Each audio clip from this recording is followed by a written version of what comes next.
1857 భారత స్వాతంత్రం మొదటి సమరం, అదే సిపాయిల తిరుగుబాటు. ఇది చరిత్ర లిఖించిన సత్యం.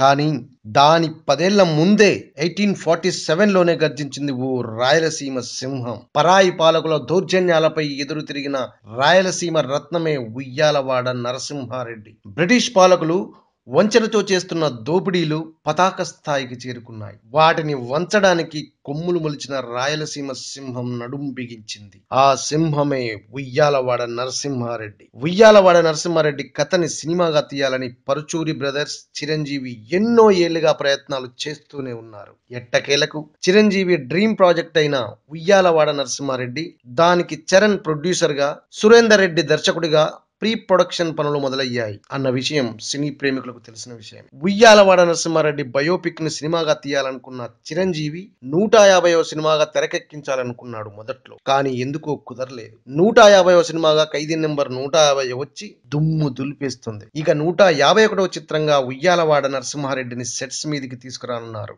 ఇది బయోపిక్ కనుక అందులో ఉయ్యాలవాడకి 3 భార్యలని, ఆ ముగ్గురిని ఎవరిని పెడితే బాగుంటుందా అని చరణ్, సురేందర్ రెడ్డి మల్లగుల్లాలు పడుతున్నారు. అది చిరంజీవి 3 భార్యల కథ.